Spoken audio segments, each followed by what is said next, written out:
Good morning, ladies and gentlemen. My name is Clay, and I am the Bucks believer. And, well, folks, it wasn't pretty, but the Bucks finally got themselves back in the win column following what was a pretty rough five-game losing streak. They beat the Oklahoma City Thunder 98-85 in what was really a defensive slugfest. Today's stat of the night is 36.5%, and that is the percent of the field goal attempts that the Oklahoma City Thunder made. They were not able to get anything going offensively, and that led to them posting the minuscule 85 points that they did in this game. The Bucks were playing their standard drop coverage, and the Thunder simply couldn't take advantage. I didn't think that the drop would work all that well against OKC. It didn't work well on Sunday when these two teams matched up last, and I think that the Thunder are pretty well positioned to take advantage of the drop coverage because, number one, they have guards who are capable of scoring off the dribble, and number two, they have big men who are capable of knocking down catch-and-shoot three-pointers off of pick-and-pop opportunities. And luckily for the Bucks, neither of those two things came to fruition in this game. Each and every one of the Oklahoma City Thunder guards struggled to knock down shots coming off of that pick and roll. Shai Gilgeous-Alexander, the young all-star caliber talent for the Thunder, particularly struggled, going just 3 for 12 from the field, although he did get to the line 9 times as well. Lou Dort was just 6 for 16, Teo Maledon was just 2 for 6, and Hamidou Diallo was just 4 for 10. So each of those four guards who ran pretty solid amounts of pick and roll each were unable to knock down their shots and make the Bucks pay for not necessarily playing the most pressing coverage on the ball handler in those pick and roll situations. In addition, as I said before, the pick and pop bigs could not knock down their catch-and-shoot three-pointers. Al Horford so far this season has been a 39% three-point shooter. In this game, he went just 2 for 9 from beyond the arc. His backup, Mike Muscala, has been a 38% three-point shooter so far this season. He went just 0 for 6. So combined, the two big guys for the Thunder, who are both high 30% shooters from beyond the arc, went 2 for 15 from 3.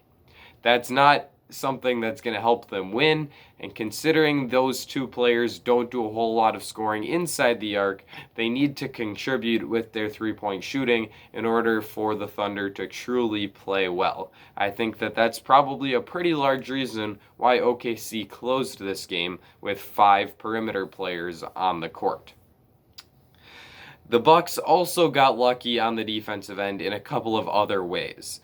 The Thunder went just 11 for 21 on their free throw attempts, which translates to about a 51% mark from the free throw line, which obviously is not very good whatsoever.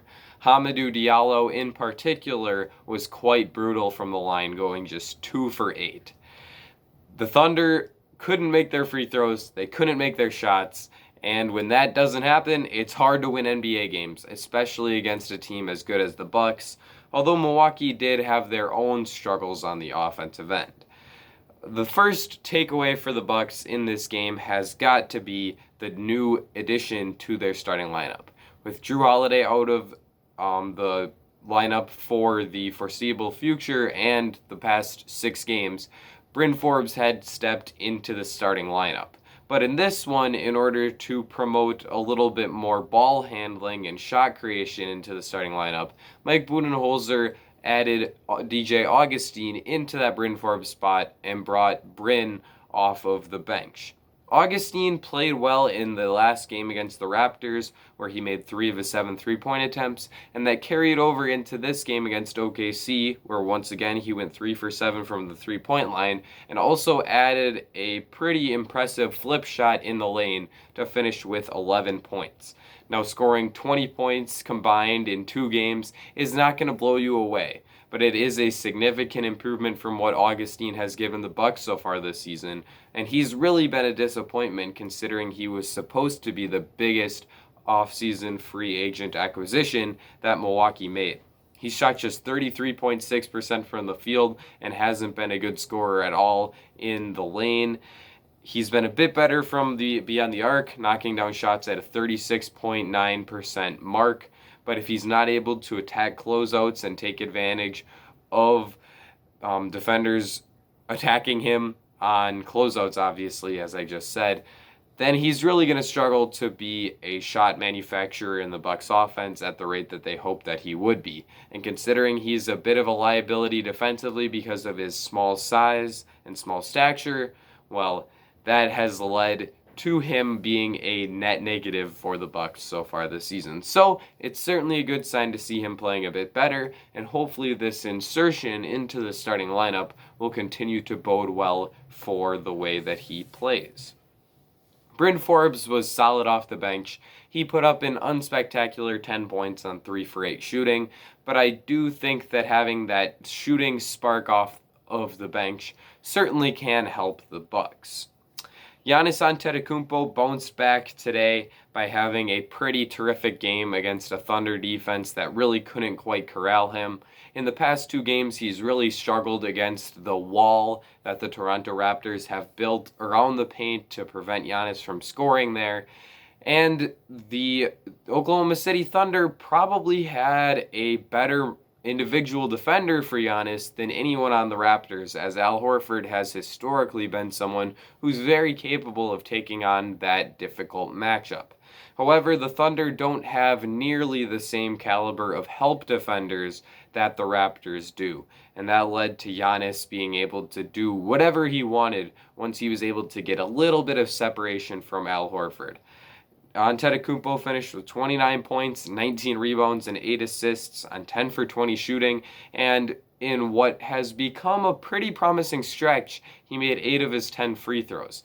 Antetokounmpo has shot the ball quite well from the line, dating back to that game against the Suns in which he went 17 for 21. And it's definitely something to keep your eye on if you are a Bucks fan, because if Giannis is shooting the ball from the line, that makes him that much more difficult to stop if you can't just foul him every time he gets around you. So this was a nice game from Giannis. I would like to see him play this same way and attack defenses with the same aggression when he's going against a team that's more suited to stop him. But he did a nice job of taking advantage of the Thunder's weaknesses and also made a few really nice kickout reads in the half-court offense. Chris Middleton also played a bit better in tonight's game than he did against Toronto, as he finished with 20 points, which is something he did in neither of the 2 Toronto games. He also grabbed 8 rebounds. He wasn't terrific. He wasn't top-notch Chris Middleton in this game, as he did miss some shots that he usually makes and went just 7 for 18 from the field, but he played better than he has of late, and that is certainly a good sign. He also didn't turn the ball over all that much. He did have 1 turnover that I can remember with about 3 minutes remaining in the game. But outside of that, he did a nice job taking care of the ball, and that is something that is important for the Bucks, as he committed 6 turnovers in last night's game against Toronto. Finally, Thanasis Antetokounmpo appears to have regained a position in Coach Mike Budenholzer's rotation. Last game, he was able to get some minutes in the second half because the Bucks really needed some of the energy that he inserts onto the floor. I wasn't expecting that to be a more than 1 game thing, but in tonight's game, he stole Torrey Craig's minutes. Craig did not play coach's decision, and Thanasis played 15 minutes in which he scored 3 points and grabbed 5 rebounds. Thanasis is certainly someone who's capable of getting some minutes, as on the offensive end, he's mostly just asked to sit in the dunker spot and finish when he gets the ball. And on defense, he's capable of guarding multiple positions, although he does make a lot of mistakes, is a bit more foul prone than you would prefer, and at times can over gamble, which is not terrific considering he has posted not the highest of steal rates so far in his career. But I mean, it's not like he's terrible out there. It's just that he's not going to add a whole lot in terms of shooting the basketball. I think I would prefer Torrey Craig, especially since Torrey has been off to a pretty hot start shooting the ball so far this year, as he has hit 50% of his 3-point attempts.